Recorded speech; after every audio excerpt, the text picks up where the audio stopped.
বাবারা আমার ইদ্রিস আলাইহিস সালাম বিবি ডাক দেখায়, স্বামী রে আপনি খানা খাইলেন না। ও বিবি, আমি কোনো মেহমান পাই নাই, খানা খাবো না। রব্বে কারিম বড় কষ্ট পাইলেন, রব্বে কারিম পাঠায়া দিলেন।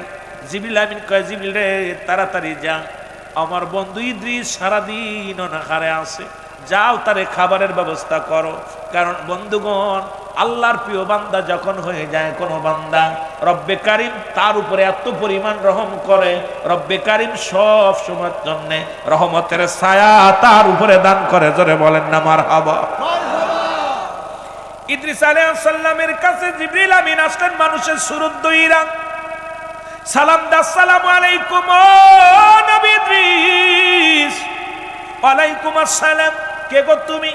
আমি ওই মহল্লা আমার বাড়ি, আমি আপনার কাছে আসছি, আজ কটা দিন না খেয়ে আসি, খাবারের ব্যবস্থা আসেনি। ইদ্রিস আলাইহিস সালাম ডাক দি কয়, ও ভাই, আমিও তো পথের মধ্যে তাকায় আছি কখন মেহমান আসবে, আমিও বসে আছি মেহমানের আশায়। চলেন আমার বাড়িতে আজকে মেহমান হবেন আপনি। এবার খানা দানা মুসলমান শোনো। কয় খাবার দাবার আসলো। ওরে জিবরিল আমিন কয়, হুজুর বেয়াদবি মাফ করবেন, আমি তো রোজা আছি, একটু রাত দিনটা শেষ হয়ে যাক তারপরে আসলে খাবো। ফেরেশতারা তো কোনো খায় না, কোনো খানা নাই, কোনো লোভ লালসা নাই। এখন সন্ধ্যা লেগে গেল, আজান পড়ে গেল। আজান পড়লে ইদ্রিস আলাইহিস সালাম খাওয়া শুরু করলো। বিসমিল্লাহ আলা বারাকাতুল্লাহ বলে শুরু করলেন। মুসলমান শোনো, এই বরকতের নিয়তে যখন খাওয়া শুরু করলো, কিন্তু জিবরিল আমিন সামনে বসে আছে মানুষের সুরত দইরা, খানা খায় না, শুধু মুখের কাছে খানা নিয়ে বয়া আইরাম দেখাইতেছে। ওরে মুসলমান শুনে নাও, এর ভিতর থেকে বিবি ডাক দেখায়, স্বামী আপনি তো কোনোদিন মেহমান ছাড়া খানা খান না, অথচ আজকে যাকে নিয়ে আইলেন তে তো খানা খায় না, আপনি আগে খেয়ে ফেলেছেন, মেহমানকে তো না খায় আপনি খান না। এখন ডাক দে বলে, ভাই আপনি খান না কেন, তাড়াতাড়ি খান। কয় বাইরে মনে কিছু করবেন না, আমি আসলে কোনো মানুষ নয়, কারণ আপনার ক্ষুধার্ত অবস্থা দিকে রব্বে কারিম সহ্য করতে পারে নাই। আপনি ক্ষুধার্ত অবস্থায় আছেন, এই জন্য রব্বে কারিম আমারে পাঠাইছে আপনাকে খাওয়ানোর জন্য, আমি হইলাম ফেরেশতা। সুতরাং ইদ্রিস আলাইহিস সালাম কয়, ভাই জিবরিল আমার সঙ্গে তুমি ধোঁকা দিছো, আমার সঙ্গে তুমি ঠগাইছো। শোনো শোনো, এখন তোমার আমার সঙ্গে দোস্ত পাতাইতে হবে, কারণ এখন বন্ধু পাতাইতে হবে, তুমি আমার বন্ধু হিসেবে কবল করো। আল্লাহ কয়, আজরা জিবরিল দেরি করিস না, আরে আমার বন্ধু যেহেতু বন্ধু পাতাইতে চায় বন্ধু পাতায় নাও। সঙ্গে সঙ্গে বন্ধু পাতায় নিলেন। মুসলমান শুনে নাও, এবার কয় বন্ধু বানাইলা, কয় তিনটা দাবি করব। নাম্বার 1, তোমাকে আমাকে এখন মারতে হবে, মৃত্যুবরণ করব। দ্বিতীয়, আমাকে জান্নাত জাহান্নাম দেখাইবা। তৃতীয়, আমাকে আবার জিন্দা করবা। এর মুসলমান আল্লাহ কাল জিবরিল আনছে, ডাক দে, আল্লাহ এ বন্ধু পাতায় এখন বিপদের মধ্যে আমারে ফেললাম, বন্ধু পাতায় আমারে কোন বিপদের মধ্যে ফেললাম, এখন তুনাকে মারতে বলে, উনার হায়াতটা এখনো শেষ হয় নাই, এখন আমি কেমনে মারবো? আল্লাহ কয়, যা বলছে মেনে নাও, যেহেতু আমার বন্ধুর সঙ্গে তুমি ছলনা করেছো, এখন যা বলে মেনে নাও। আমি আল্লাহ কোন মেনে নিলাম। সঙ্গে সঙ্গে আজরাইল তাকে মারলেন, মারা পর এবার তারে জিন্দা করলেন। আবার তাকে জান্নাত জাহান্নাম সারা পৃথিবী ঘোরায় সব কিছু জান্নাত জাহান্নাম গুলো দেখাইলেন। দেখানোর পর আবার জিন্দা করলেন। জিন্দা হয়ে গেলে এর আজরাইল আলাইহিস সালামকে ডাক দে, কয়, ও আজরাইল তোমার কাছে আমি জানতে চাই। আজরাইল কয়, হুজুর আপনি জান্নাত দেখছেন জাহান্নাম দেখছেন, কেমন লাগে? ইদ্রিস আলাইহিস সালাম কয়, ও আজরাইল আমার আল্লাহর নিয়ামত আর জাহান্নামের ভয়াবহতা আমি বিবরণ করব কেমন করে? ওই জাহান্নামের মধ্যে সবচেয়ে বড় কঠিন জাহান্নামের গায়ের মধ্যে একটা গাছ আছে, গাছটার নাম জাক্কুম নামে কাঁটাযুক্ত গাছ। জাহান্নামীদের দূরে দূরে গ্রাস করতেছে। আর জাহান্নামের সর্ব আগুন জাহান্নামের মধ্যে সব বিশ্ব। এটা দেখি আমি ইদ্রিস আলাইহিস সালাম ওই জান্নাতের নিয়ামত দেখেছি। জান্নাতের মধ্যে একটা গাছ আছে, সিদরাতুল মুনতাহা, বড়ই তলা, জোরে জোরে চিল্লায়া বলা যাবে না মারহাবা। জান্নাতের মধ্যে একটা গাছ, জাহান্নামের মধ্যে একটা গাছ। প্রতিনিয়ত আপনার মৃত্যুর পরে দেখা যায় বড়র পাতা গরম জালে দেয়। হাকিকত জানার দরকার মুসলমান। নবীজিকেও নিয়ে রাখলেন সিদরাতুল মুনতাহায়। নবীজি বললেন, ভাই জিবরিল কোথায় রাখলে আমারে? হাকিকত নিয়ে আলোচনা করতে গেলে সময় লাগবে। বলে, হুজুর এটা হলো জান্নাতুল মাওয়া, এই বাম পাশে অবস্থান সিদরাতুল মুনতাহা, বড়ই গাছ। নবী তাকায় দেখে রে কাটা নাই, শুধু বড় বড় ফল ধরে আছে। আরে মুসলমান শুনে নাও, তুমি মুমিন হলে বড়ই গাছ ভালোবাসো, কারণ এই জান্নাতের মধ্যে বড়ই গাছ পাওয়া যাবে। জোরে জোরে বলেন মারহাবা। গভীর মনোযোগ। এবার ইদ্রিস আলাইহিস সালাম জান্নাতের ভিতরে ঢুকে গেলেন, ঢুকে আর আসে না। জিবরিল কয়, হুজুর আপনি আসেন, তাড়াতাড়ি আসেন। কয়, জিবরিল রে আগে বলো মানুষের জন্ম হয় কয়বার? কয়েকবার। মরণ হয় কয়বার? একবার। জিন্দা হয় কয়বার? একবার। জান্নাতে দেয় কয়বার? একবার। তাহলে ইদ্রিস আলাইহিস সালাম কয়, জিবরিল ভেগে যাও, আরে আমার জন্ম হয়েছে, মরণ হয়েছে, জিন্দা হয়েছে, জান্নাতে গেছি, এখন আমি আর বাইরে হব না। জিবরিল আল্লাহ কোন বিপদে পড়লাম, কোনে ফেলাইলে বেড়ার লগে আমার এই কি যে বাঙ্গাল উঠতেছে, এখন তো বাইর হয় না, কি করবো? জান্নাত দেখে পাগল হয়ে গেছে, যাইতাম না, এতে বাইরে বেলা পাস করে। আর কেউ আছে খালি আসবে আর যাবে, কারণ জান্নাতের পিপাসী তো নিশা লাগবে। ইদ্রিস আলাইহিস সালাম কয়, ইসরাইল তুমি যাও, তোমার চিন্তা তুমি করো, আমার দামি আছে। জিবরিল আমিন কাল্লা ডাক দে, বলে, জিবরিল ডিস্টার্ব করুন আমার বন্ধু, যেহেতু জান্নাতের মধ্যে যাইয়া আসতে চায় না, তারা ডিস্টার্ব করো না, ওই জায়গা থাক, ওর ভিতর থেকে আর বাইর করো না। আমার আল্লাহ রাব্বুল আলামিনের প্রেমিক, আমি আল্লাহর প্রেমিক, আমার গোলাম ইদ্রিস আলাইহিস সালাম জান্নাতে বড় হ্যাপি, সুতরাং জান্নাতের মধ্যে থাকতে দাও। এই দৃশ্য দেখতে পাইলেন মাস্টার ইবলিস, সুযোগ একটা পাইছি রে। যারা এই যে কাতি পূজা করে আমার বাবারা শুনে নাও, আবার অন্যদেরকে নারায় বললে বলবো হুজুর আমাদের বিরোধিতা করে। ইদ্রিস আলাইহিস সালাম জান্নাতে গেলেন, এই দৃশ্য আর বাইর হলেন না। জিবরিলের কান্না শুনতে পাইলেন মাস্টার ইবলিস, উনি কি করলেন? দৌড়ায়া গেলেন, একটা মূর্তি বানাইলেন। ইদ্রিস আলাইহিস সালামের সুরত বানায়া সুন্দর একটা মূর্তি বানায় ঘাড়ে করে নিয়ে যায়, যা ডাক দেখায়, ওই ইদ্রিসের ছেলেরা শোনো, তোমার আব্বা জান্নাতে চলে গেছে, রাইতো না, এখন আমার কাছে পাঠায় দিছে এই মূর্তি বানায়া তোমার বাপের সুরত। তোমার বাপেরে যদি পূজা করো, তোমার বাপেরে যদি সেজদা করো, তাহলে তোমার আব্বা খুশি হবে। এখন তোমরা যদি না করো, তাহলে তোমার আব্বা বড় কষ্ট পাবে। আমার কাছে পাঠিয়ে দিছে মূর্তি বানায়া। এই মূর্তিখানা নিয়ে মাস্টার ইবলিস শুধু ইদ্রিস আলাইহিস সালামের সন্তানের কাছে দেন নাই, তৎকালীন জামানার মধ্যে যত মানুষ ছিল সবার বাড়ি বাড়ি এক একটা মূর্তি বানায়া দিতে লাগলো। সবাই ইদ্রিস মনে করে সবাই সিজদার মধ্যে লুটে গেল।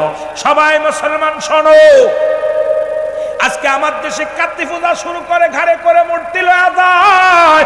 ও মুসলমান শোনো, সব কিছু নতুন আবিষ্কার যদি বলি, আবার সকালবেলা আমার সঙ্গে আবার দ্বন্দ্ব হয়ে যাবে, মুসলমান মামলা হবে, হামলা হবে।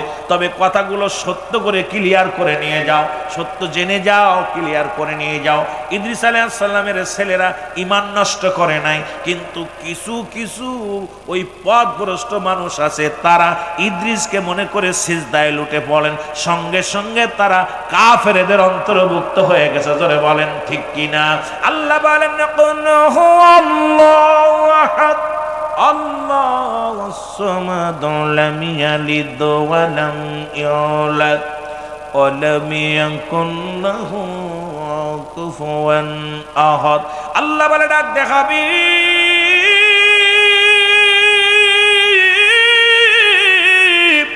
আপনি জানিয়ে দেন আমি আল্লাহ এক। আল্লাহ বলে, হাবিব আপনি জানিয়ে দেন আমি আল্লাহ এক, আমি কাউরে জন্ম দিই নাই, কারো থেকে জন্ম নিই নাই। সুতরাং আল্লাহর কোন ছেলে মেয়ে আসেনি, 4-5টা আছে, 10-12টা। তাহলে যারা চন্দ্র পূজা করলো কারে করে?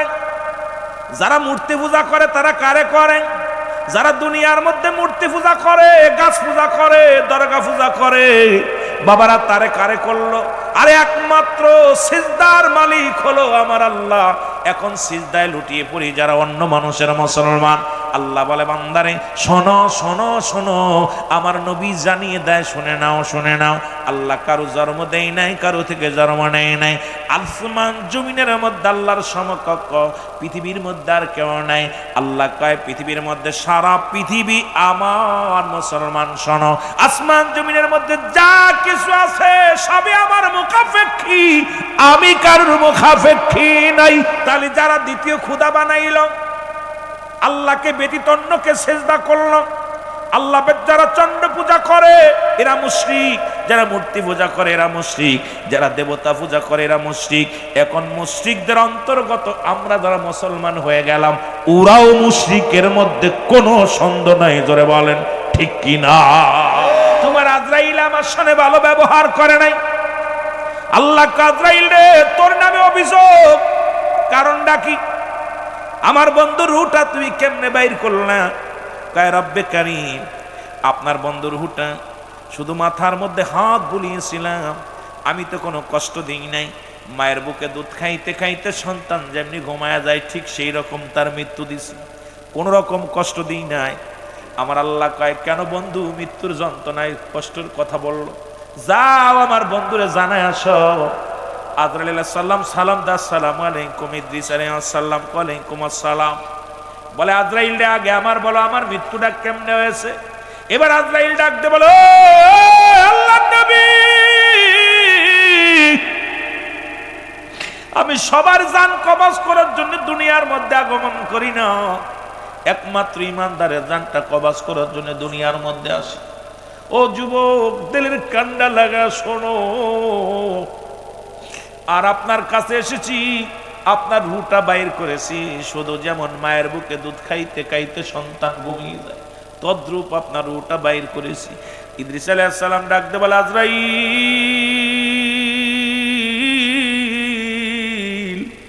এই মৃত্যু যদি এত কঠিন হয় রে, আমি ইদ্রিসের গায়ের যন্ত্রণা যায় নাই, আমার মন বলছে আমার দেহ থেকে তুই আমার দেহ থেকে চামড়াটা খুলে নেছো রে ভাই আজরাইল।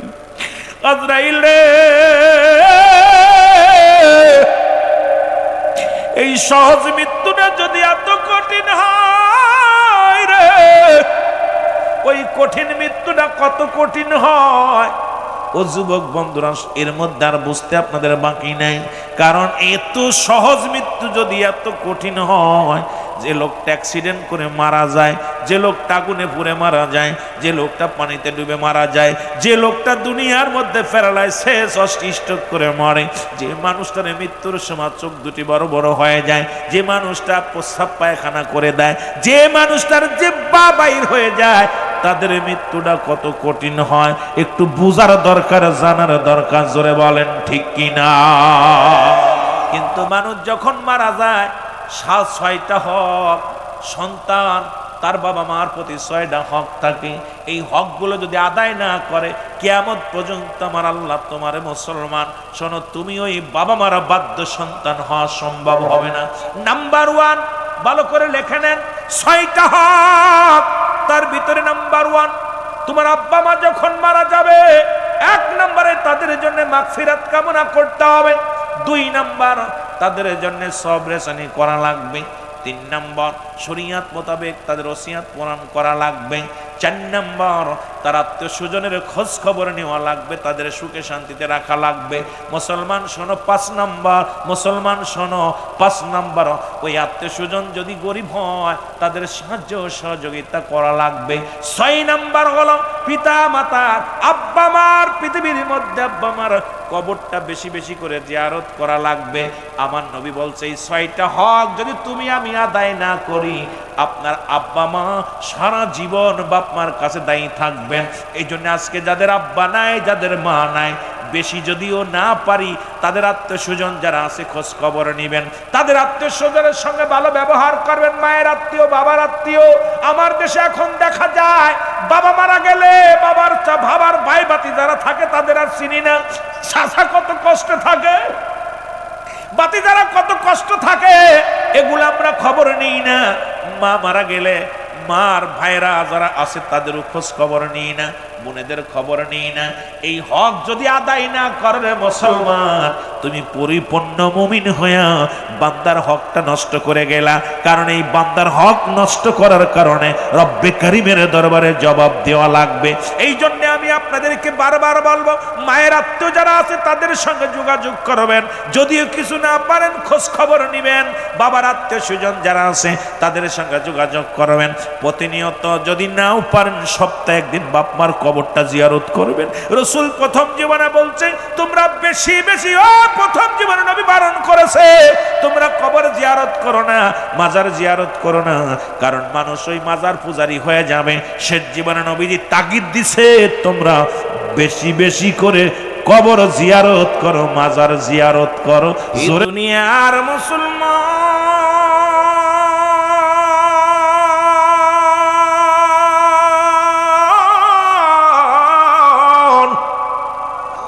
নবী লাগবে কবরে, নবী লাগবে মিজানে, নবী লাগবে ফুলসিরাতে, নবী লাগবে ইয়াউমুল কিয়ামতের ময়দানে। নবী বিনে কোনো বান্ধব নাই, নবী বিনে কোনো উপায় নাই, নবী বিনে কোনো গতি নাই। সেই নবীর আশিকেরা শুনে নাও, এরে মুসলমান দিলের কান্ডা লাগা শোনো। নবীর আশিকেরা আজকে জান্নাতের বাগানে বসেছ। এই পৃথিবীর মধ্যে আসার একটা সিরিয়াল আছে, যার কোনো সিরিয়াল নাই রে। পৃথিবীর মধ্যে আসার একটা সিরিয়াল আছে, যার কোনো সিরিয়াল নাই। দেখা যায় বাবা জিন্দা, সন্তান দুনিয়ার মধ্যে নাই। দাদা জিন্দা, নাতি দুনিয়ার মধ্যে নাই। নাতি জিন্দা, সন্তান মুসলমান, দাদা দুনিয়ার মধ্যে নাই। সন্তানের লাশ বাবার কাঁধে, বাবার লাশ সন্তানের কাঁধে। পৃথিবীর মধ্যে যারা লাশ ভাই ব্যক্তি আছো গো, এই পৃথিবীর মধ্যে আব্বার লাশটা যে কত ভারী। যারা সন্তানের লাশ কাঁধে নিছো সেই জানে সন্তানের লাশ কত ভারী। রব্বে কারীম,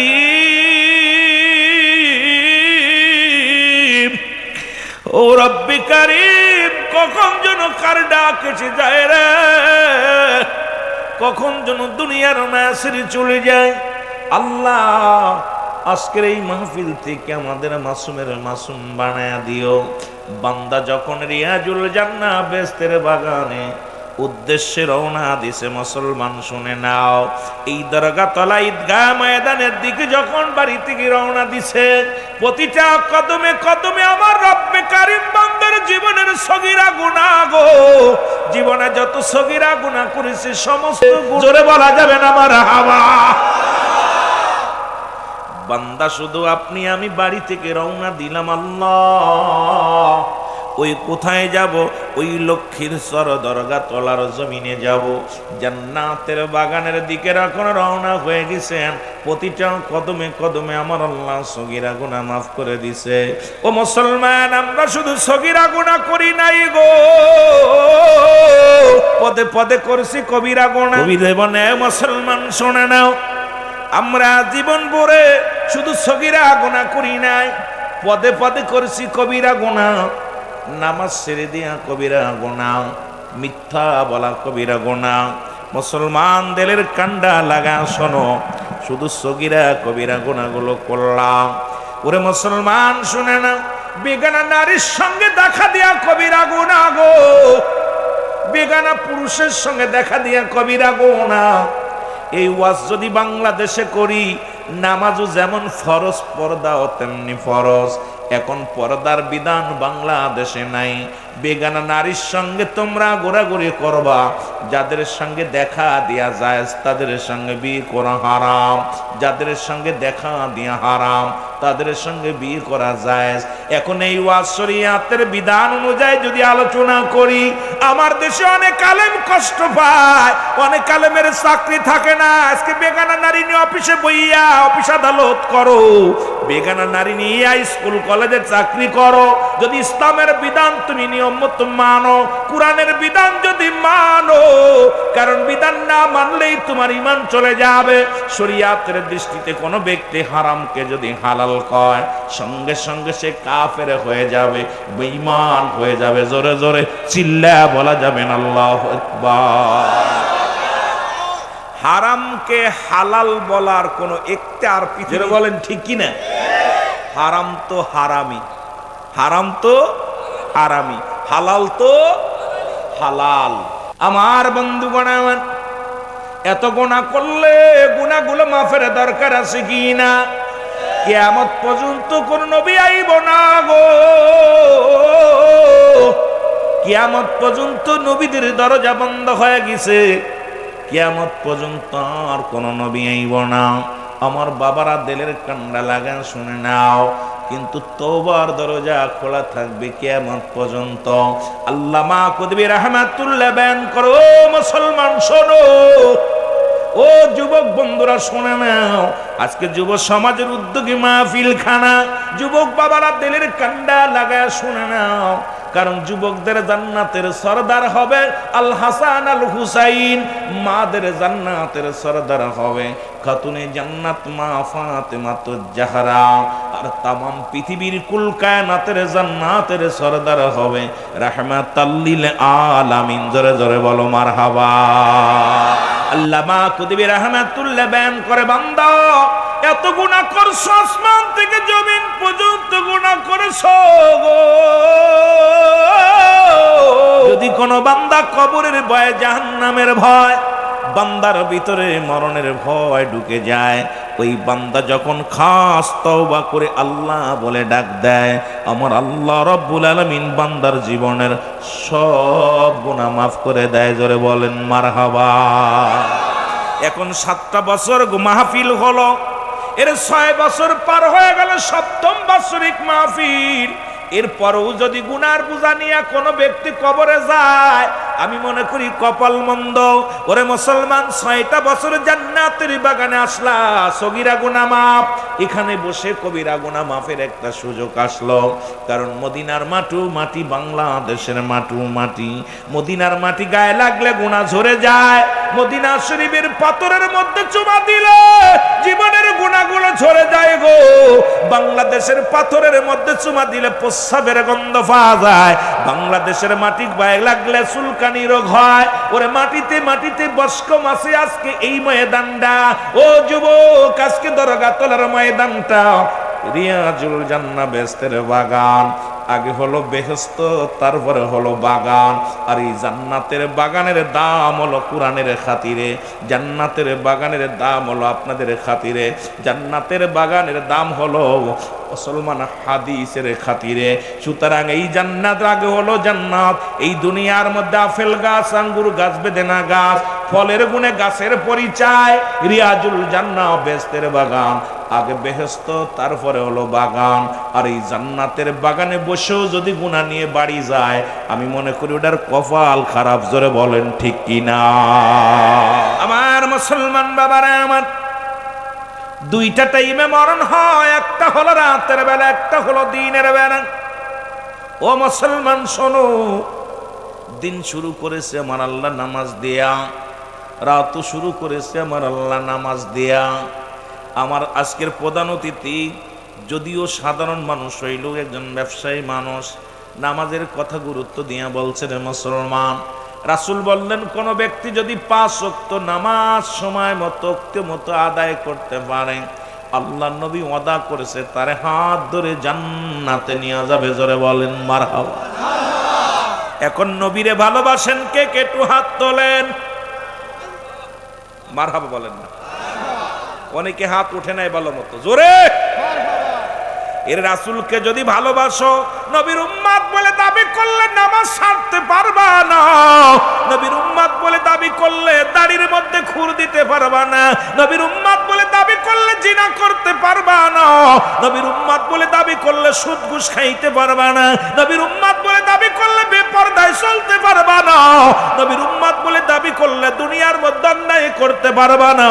ওরে নবীজির আদর্শ যদি তোমার ভিতরে না থাকে, নবীর উম্মত বলে তুমি গণ্য হবে না। জোরে বলেন ঠিক কিনা?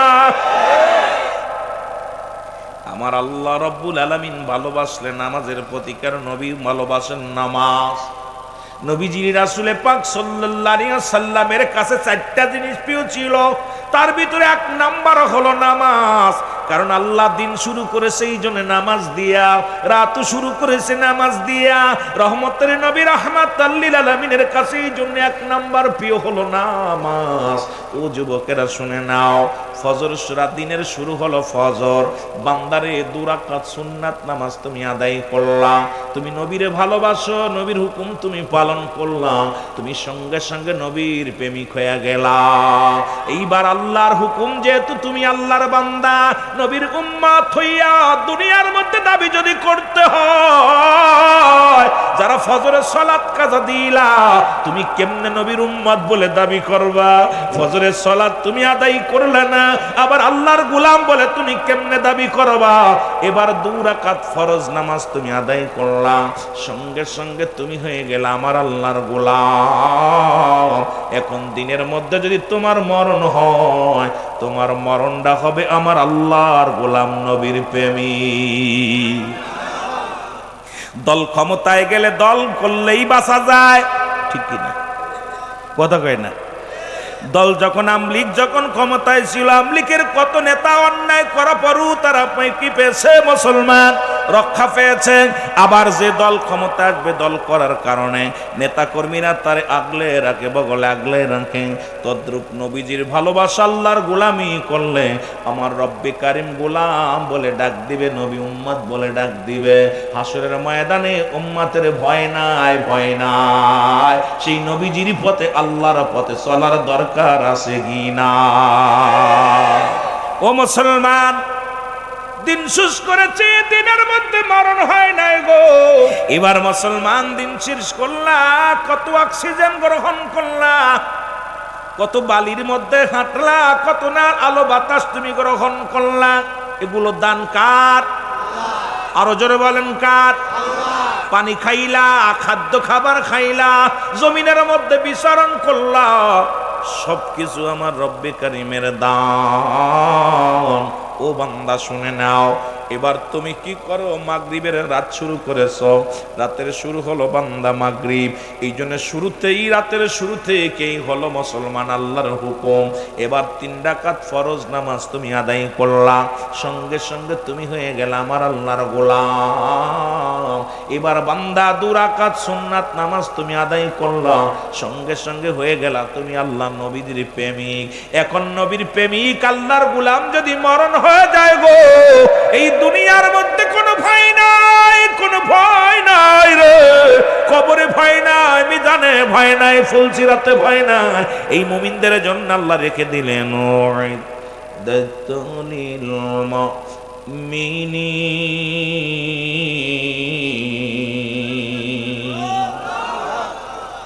আল্লাহ কয় মুমিনেরা শোন, ভালো কইরা শোন।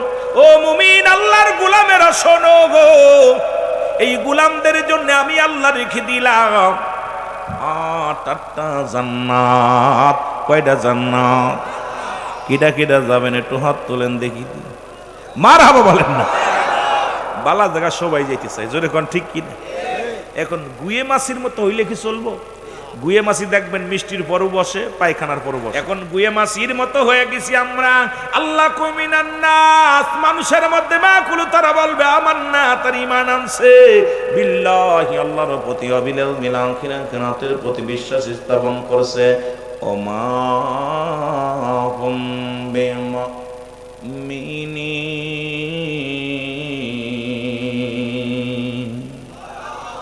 ওই গোলাম, অমিনান নাস, নাস শব্দের অর্থ মানুষ। এই মুনাফিক যে মানুষের মধ্যে আছে, ওরা গুয়ে মাছি হয়ে গেছে। একবার মন্দিরে দৌড়ই, আবার মসজিদেও দৌড়ই। জোরে বলেন। একবার মূর্তি পাহারা দেয়, আবার মসজিদে যে সিজদা দেয়। এখন বলতে গেলে এই সমস্ত মুনাফিকদের কারণ ইসলামের 12টা বাজতে চায়। ও যুবক শোনো, শুনে নাও, শুনে নাও বাবারা আমার। তিরমিজি শরীফের হাদিস কানা শুনে নাও, 3952 নম্বর হাদিস। যদি লেখে নাও, না পাইলাম আমাকে ফ্যান চ্যালেঞ্জ করবা। এর ধোকাবাজেরা ভালো করে শুনে নাও। হাদিসের মধ্যে আছে, তিরমিজি শরীফের হাদিসের মধ্যে, ও যুবক 3952 নম্বর হাদিস কানা গো। আমার নবী বলছে, শেষ জামানে আমার উম্মতের মধ্যে একদল উম্মত বাইর হবে গো, ওরা নিজেরা মূর্তি পূজা করবে, অন্যকে উৎসাহিত করবে। জোরে জোরে চিল্লায় বলা যাবে না নাউজুবিল্লাহ। আমার ভাইরা, আমার বন্ধুরা, আমার গভীর মনোযোগ, আমি যে কথা বলতেছিলাম বন্ধুগণ আমার, এখন রাতের মধ্যে যখন মরণ বরণ মৃত্যুর পেয়ালা পান করলেন, আপনি হয়ে গেলেন আমার আল্লাহর গোলাম, রাসূলের প্রেমিক। ও যুবক, আপনার দেহটা যখন মৃত্যুর পরে সঙ্গে সঙ্গে হয়ে গেলেন আমি আপনার আল্লাহর গোলাম, আমার নবীর প্রেমিক, কোনো ভয় নাই। জোরে বলেন মারহাবা।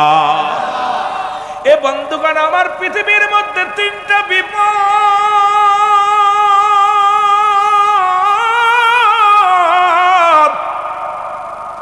নাম্বার 1 হলো মানুষের মরণ,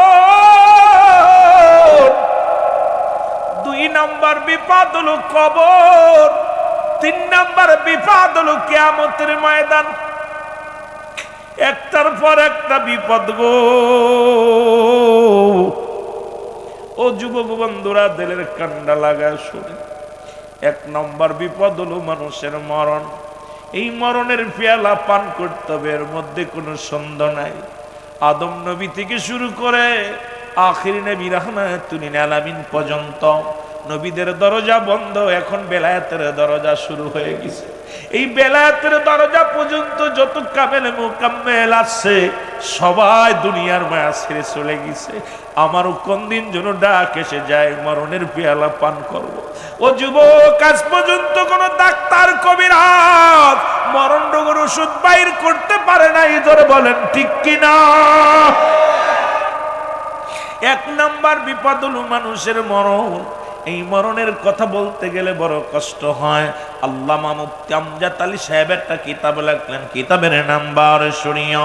এই কিতাবের মধ্যে উনি লিখতে যা বললেন, দুনিয়ার মানুষ শোনো, মানুষ যখন সাধারণ মৃত্যুবরণ করে 70টা তাজা উটের গায়ের চামড়া জবাই না করিয়া উল্টো দিকে টান দিয়া লবণ আর মরিচ লাগাইয়া দিলে যতটুক যন্ত্রণা হয়,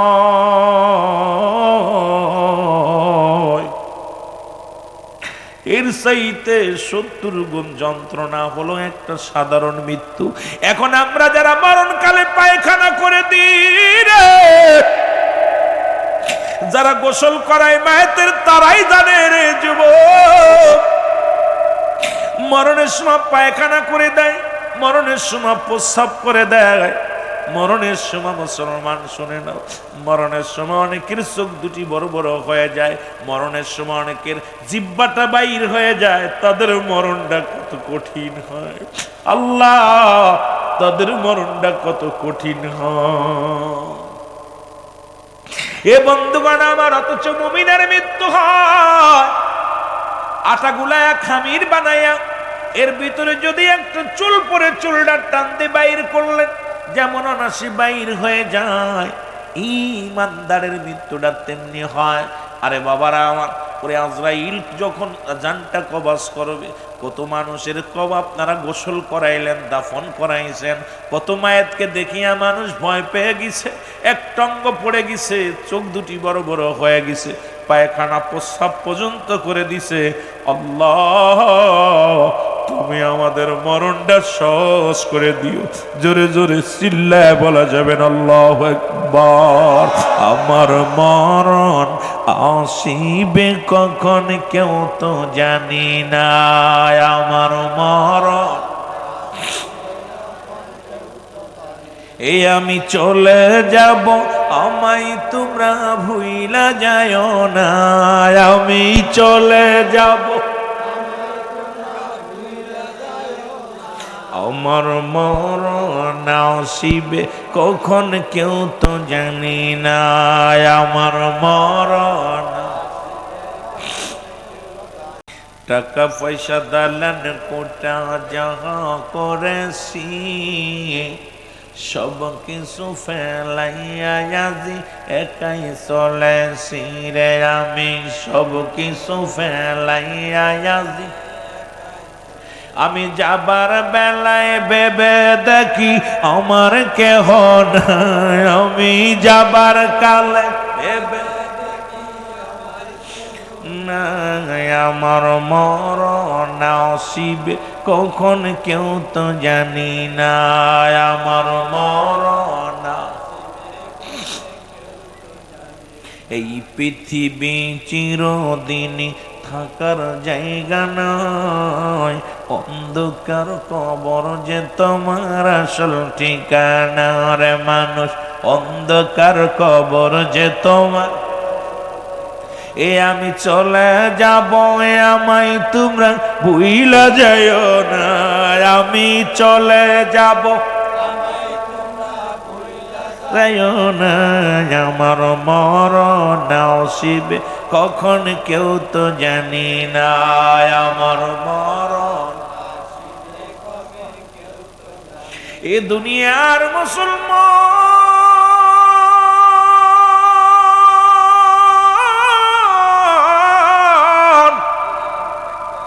কেন এত ভাব দেখাও, কেন এত দাম, কেন এত অহংকার রে বাবা? পৃথিবীর প্রথম কাপড় পরিধান করে অন্যের হাতে, আবার শেষ বিদায়ের কাপড় পরিধান করবা অন্যের হাতে। প্রথম লজ্জা স্থান ঢেকেছে তোমার অন্যের হাতের সহযোগিতায়, নিজের কাপড় নিজে পড়তে পারো নাই, হয় বোনের হাতে, না হয় মার হাতে, নাই বাবির হাতে, দাদির হাতে। আবার জীবনের শেষ বিদায়ের শেষ কাপড়টা লাগাইবে অন্য মানুষের তোমার।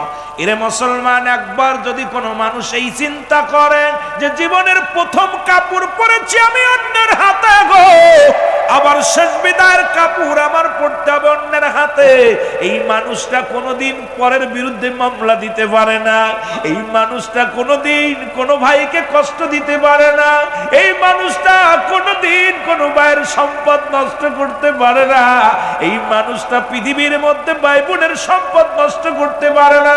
কারণ এই মানুষটা ভুলে যায় যখন বড় হয় এই দুনিয়ায় সবই বুঝি একা একা হয়েছে, এই মানুষটার ভুলের কারণে সে পাপী হইয়া জাহান্নামে যায়। ও যুবক, এই চিন্তা যদি আপনাদের মাথার ভিতরে থাকে রে, এখন যদি বিদায় নিয়ে যাও, কে তোমারে গোসল করবে, কে তোমারে দাফন করাইবে, কে তোমারে কাপড়ের মধ্যে মোড়াইবে? এই যুবক, আমি পিরাইটা মাহফিলের মধ্যে বলি, পৃথিবীর প্রথম কাপড় পড়ছ অন্যের হাতে, শেষ বিদায়ের কাপড় পরবা তুমি অন্যের হাতে। ছেড়ে দাও, ছেড়ে দাও মস্তানি, ছেড়ে দাও, ছেড়ে দাও ক্ষমতার দাপট, ছেড়ে দাও, ছেড়ে দাও নিজের অহংকার, ছেড়ে দাও এই দুনিয়ার সব কিছু বিলিয়ে দাও আমার রব্বে কারিমের নামে। জোরে জোরে চিল্লায় বলা যাবে না আল্লাহু আকবার, আর একটু জোরে জোরে চিল্লায় বলা যাবে না আল্লাহু আকবার। এ মদিনা যাইতে পারলাম না, মদিনা আরো জোরে চোখের পানি ছেড়ে বলেন, মদিনা যাইতে পারলাম না, মদিনা। আমি অসহায় এত দূরে রই, আমি অসহায় দূর থেকে সালাম জানাই, বলো দূর থেকে সালাম জানাই, মদিনা যাইতে পারলাম না, মদিনা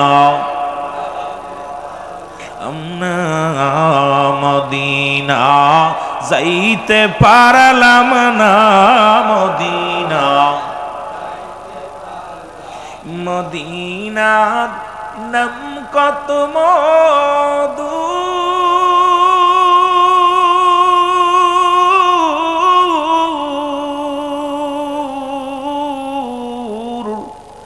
মদিনা অরজে কত দূর,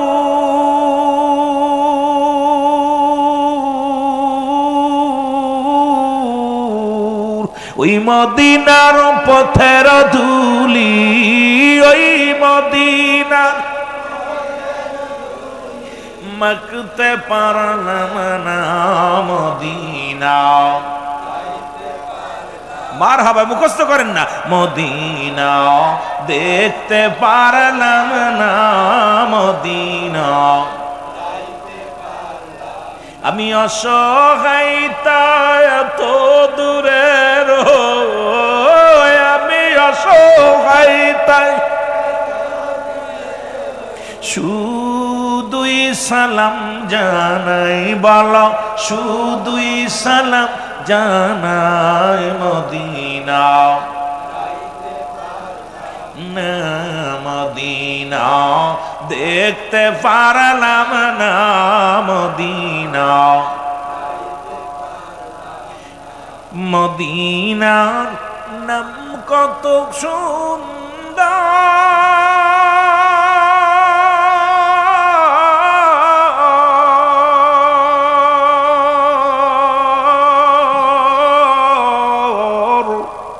মদিনা কেরে সে অন্তর,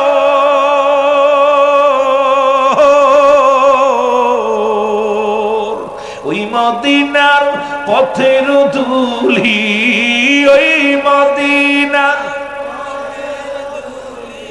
মাকুতে পারলাম না, মদিনা যাইতে পারলাম না, মদিনা না, মদিনা যাইতে পারলাম না, মদিনা এই দুনিয়ার মুসলমান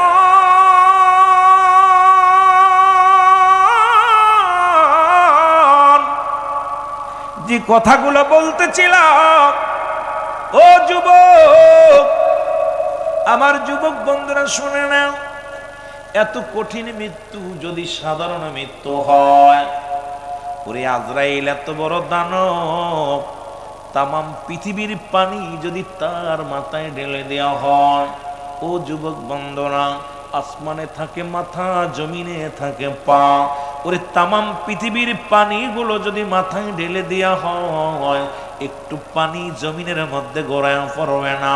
এই আজরাইল প্রত্যেকটা মানুষের কাছে আসবে রে বাবা, তবে একমাত্র ইমানদারের রুহটা নিবে আসানে, ওরে মুমিনের জানটা বাইর করবে আসানে, বেঈমান মুনাফিকদের জান গাজাখোর মদখোরদের জান কবজ করতে রব্বে কারীম জমিনের মধ্যে পাঠাইবে না আজরাইলকে।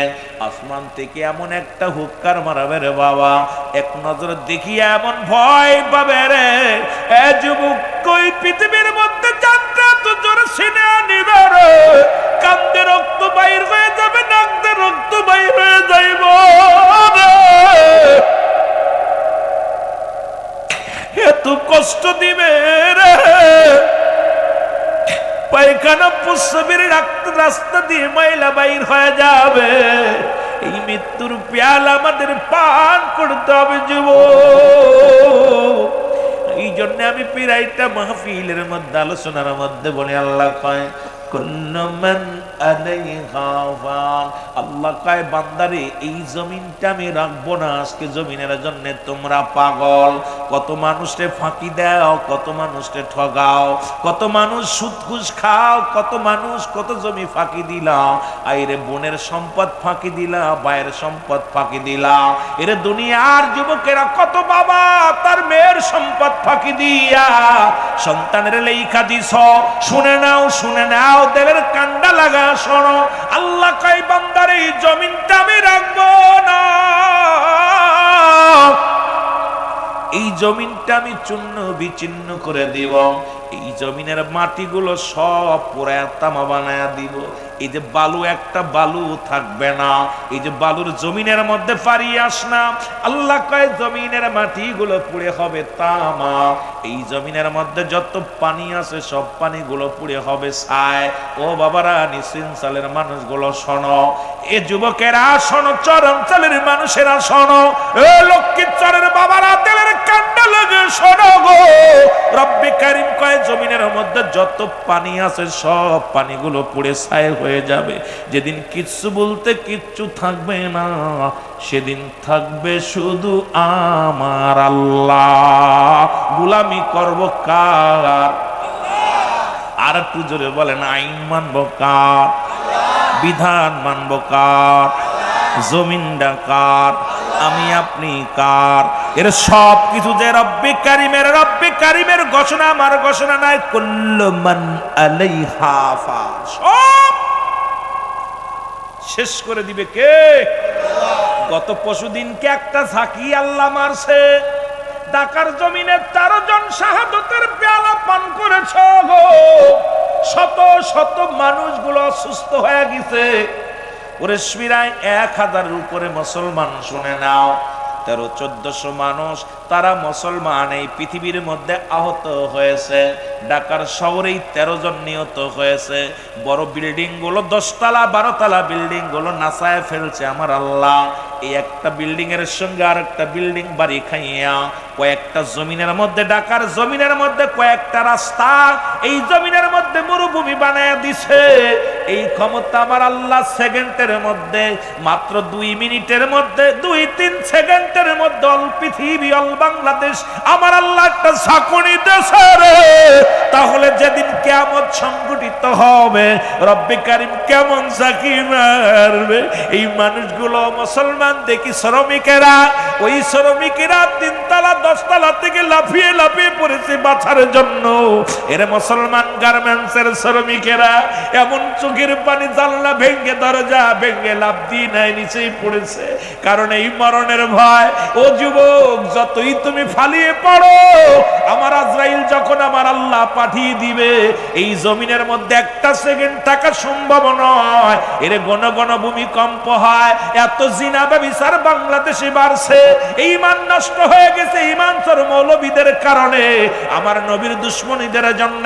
আজকে জিনা ব্যভিচার যেভাবে শুরু হয়েছে বাংলার জমিনে, সুদ ঘুষ যেমনি চালু হয়েছে, মুসলমান সব জায়গা সুদের কারবার, সব জায়গা ঘুষের কারবার। আজকে শুধু মুখে মুখে কথা বলি একটা, অন্তরে করি আর একটা। এর রব্বে কারিম এমন শুরু করেছে, রব্বে কারিম সতর্ক দিয়ে, বান্দা এখন সতর্ক দিয়ে দিলাম। এরপরও যদি সতর্ক বাণী যদি প্রচার না হয়, ওই দিন ছিল শুক্রবার, আজকে সোমবার। শুক্রবারের ঝাঁকিটা মনে হয় যারা ঢাকা ছিল তারা জানে, ঢাকার জমিনে যারা ছিল ওদিন জানে কেমন ঝাঁকি দেয়। এই রব্বে কারিম সব কিছুর জন্য বিচ্ছিন্ন করে দিবে। সেদিন থাকবে শুধু আমার আল্লাহ। আল্লাহ কয়, বান্দা যেদিন আমি থাকবো আমার রাসূলুল্লাহর ভালোবাসা নিয়ে। এখন নবী কয়, হায়াতি খায়রুল লাকুম, নবী কয় আমার উম্মতিরা রে, এই দুনিয়ার মধ্যে আমি আগমন করলাম আমার উম্মতের কল্যাণের জন্য। এমপি বানায় আমাদের সমাজের কল্যাণের জন্য, মন্ত্রী হলে হয় সমাজের কল্যাণ হয়, ভালো একজন চেয়ারম্যান পাইলে রাস্তাঘাট ভালো হয়, ভালো একজন মেম্বার পাইলে ওয়ার্ডটা ভালো হয়। এরে আমার নবী কা উম্মতিরা রে, আমি দুনিয়ার মধ্যে আগমন করলাম আমার উম্মতের কল্যাণের জন্য। কারণ আমার উম্মতের সঙ্গে কথাবার্তা বলেছি, চলাফেরা করেছি, এই জন্য আমার উম্মতের জীবনটা বড় ধন্য। এরে মুসলমান, নবী কয় হায়াতি খায়রুল লাকুম, আমার হায়াতের জিন্দেগিটা উম্মতের জন্য কল্যাণ স্বরূপ গো। আবার আলেমরা ভালো করে লিখে নাও, নবী কয় ওয়াফাতি খায়রুল লাকুম, আমার ওয়াফাতটা, আমার ইন্তেকালটাও আমার উম্মতের জন্য কল্যাণ স্বরূপ। ওমা মায়াতি খায়রুল লাকুম। রাসূলের দলিলগুলো কোরআন হাদিস একটু পড়লে এত মজা, এত মজার আলোচনা বাইর হয়, কিন্তু আমাদের তো গবেষণা নাই। গবেষণা না থাকলে তো মুনাফিকি, নাফরমানি এগুলো বেশি বাড়বে। রাসূল কয়, উম্মতিরা রে, আমি নবী দুনিয়া থেকে বিদায় নিলাম, এটা আমার উম্মতের জন্য কল্যাণ স্বরূপ গো।